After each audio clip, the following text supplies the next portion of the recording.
So guys, today I'm going to lay out my full budget and what I live on in Chiang Mai, Thailand. This is a question that I get asked a lot. What is my budget? And today we're going to go through everything I spend and we're going to come to the average of what my monthly spend is in Chiang Mai. This is not going to be the same for everybody. People are going to have different budgets. People are going to have different needs. Accommodation. My room is 5,000 baht a month, which works out to be about $145, 115 British pounds. I've got a studio room. It's nothing special, but it's a nice clean room. I've got free bedding, free TV, free fridge, and it's a nice room, you know. It's not one of the oldest ones. It's not one of your swanky new rooms, but it's a nice room. And yeah, that's my accommodation. I try to stay around 5,000 to 6,000 a month, and I think you can find some really nice places for that.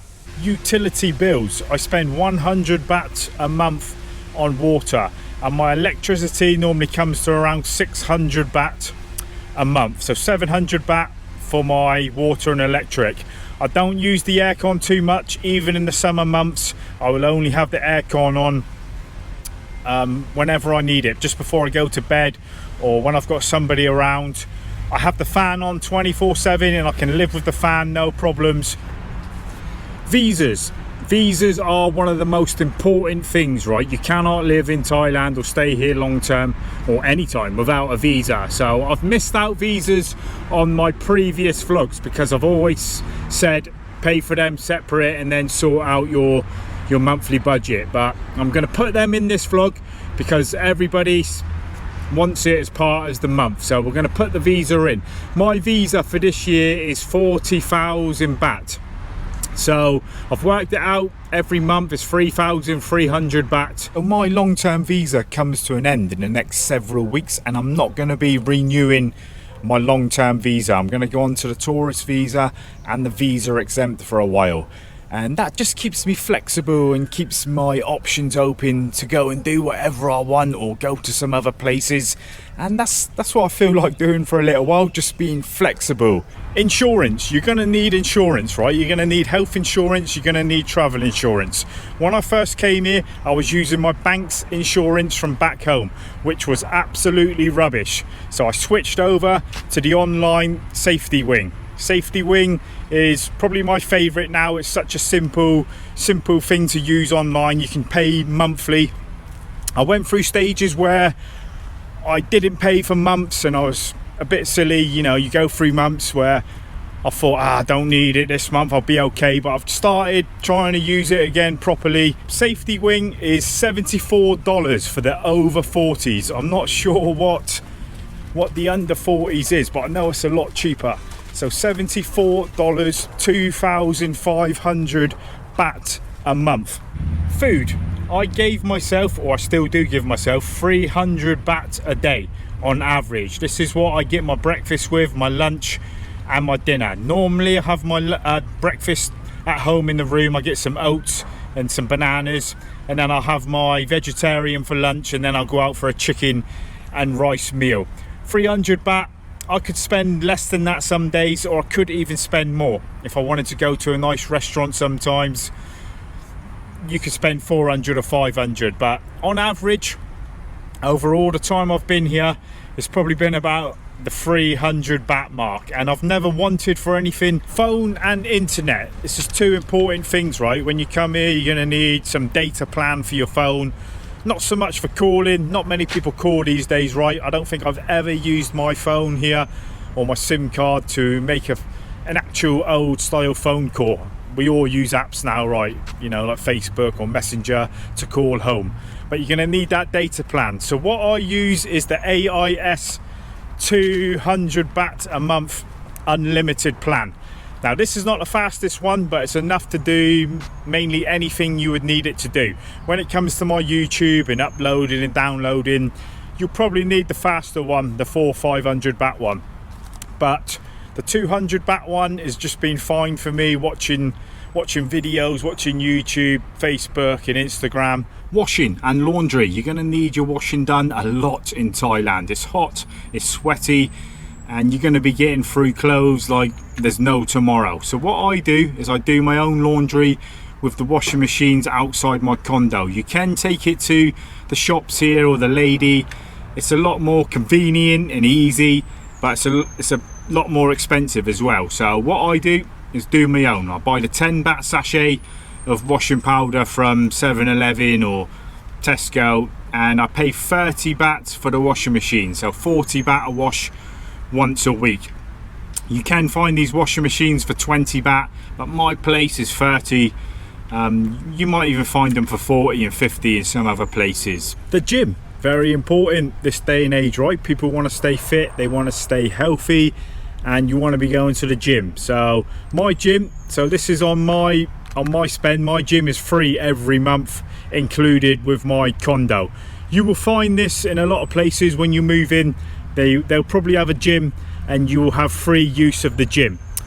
Gym usage, if you haven't got one in your apartment or your condo, the places here can range from anything. You know, you can go to an old gym here for 50 baht a day, or 1,000 a month, or you can go to some of the top gyms where they're more expensive. But for me, this is my monthly spend, so I can't really put a gym in there, guys. My gym is free, it's included in the rent, so the gym is zero, free. Transport, another important question I always get. And when you come to places, cities like Chiang Mai, Bangkok, you need to be able to get around, right? And in some places it's not easy. Chiang Mai it's a pretty easy city to get around. You can walk, but I'm going to put in my price. I purchased a motorcycle for 35,000 baht.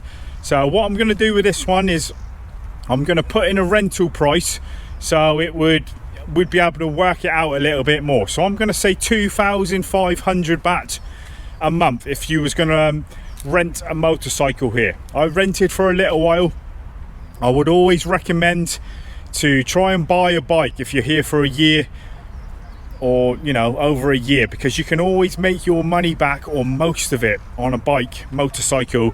If you stay here for a year or two, then you can sell it on and recoup most of your money. So 2,500 baht a month for a bike. I say that price because I know now I could go somewhere and get a Honda Click for 2,500. Most of the shops are a little bit more expensive than that in the high season now, but yeah, I could go and get one now.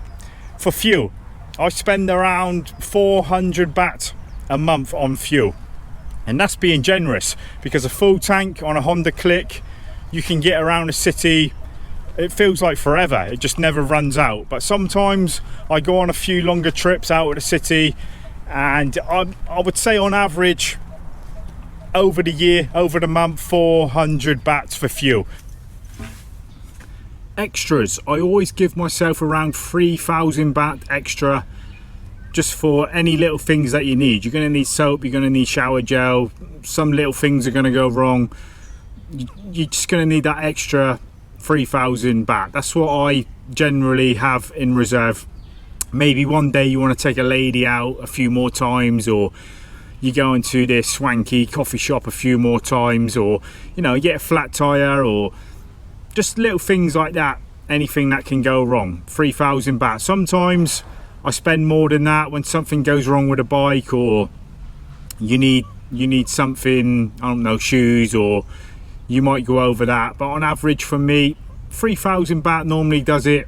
But entertainment, Wayne, what about entertainment? So for me, my entertainment would probably be in all that price, the 3,000 extra, and me just my daily spend. I don't go to bars, I don't go to clubs, and what I like to do is things like this: walk around the park, or I'm on the laptop, I'm down the temple chatting with some people that I know, getting a green tea, 20-30 baht, and just chilling. You could be different. This is my budget and what I spend a month. I know a lot of you are interested what I spend, and maybe you could change around what you need to and work out what you would spend. So yeah, my entertainment is just out around the free stuff, chilling all day, or at home watching a movie.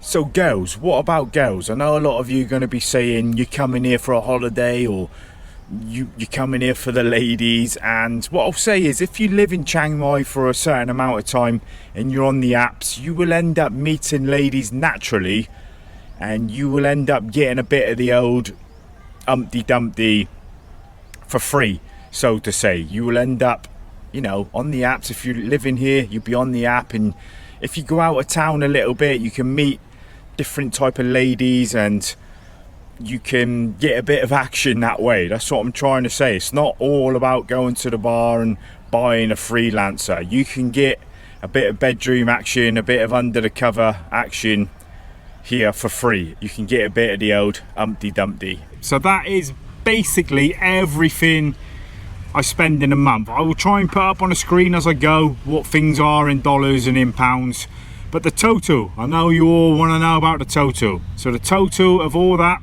is 26,760 baht, $775, 612 British pounds. So yeah, I'm living way under $1,000. Is my lifestyle totally amazing? No. Is it? Am I on the breadline? Is it a terrible lifestyle surviving? No. I don't need for nothing. I live a happy life here, and you know, I've always been a tight ass at home anyway. I've never really been a big spender, and if you like going to the bar, if you like the ladies or buying drinks for ladies at the clubs, then this is not going to work for you. If you like the chilled life like me, then can you live on under $1,000 a month in Thailand? Of course you can. I've seen vlogs where people saying you can, and you know, these people like down in on the islands and saying you can't do it, and I know very well you can because I've done it. It's just whether you are that right person to do it as well. You might not be able to do some of these things. This budget probably adds a few beers during the month if you wanted to, a few nice coffees when you're out and about. When I go on trips, obviously I spend a bit more, guys. With the YouTube and I head off to places, I spend a lot more than this. But when I'm based in Chiang Mai, this is based in Chiang Mai.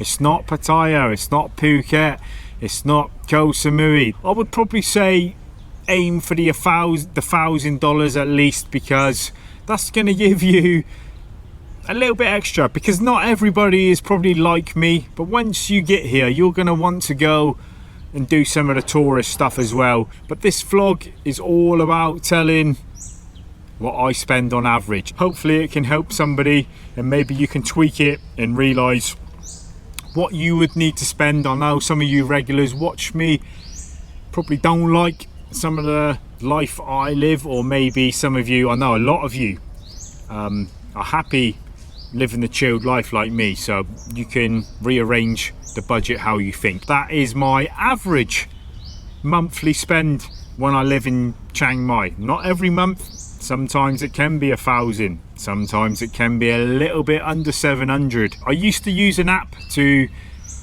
account for everything I spent, but I stopped using it after a couple years because I learned my way of life here just determined what I spent. I didn't need the app no more. I just knew what I was going to spend every month. So I'm going to do another vlog about this, how my structure helped determine my average spend. So I'm not going to say too much on that. We're going to do a vlog on that in the future. So I'm going to stop waffling. Hope it's helped somebody. That's about what I spend. Hope you're all safe and sound as always, and I will see you in the next one. So take it easy, man. Take it easy.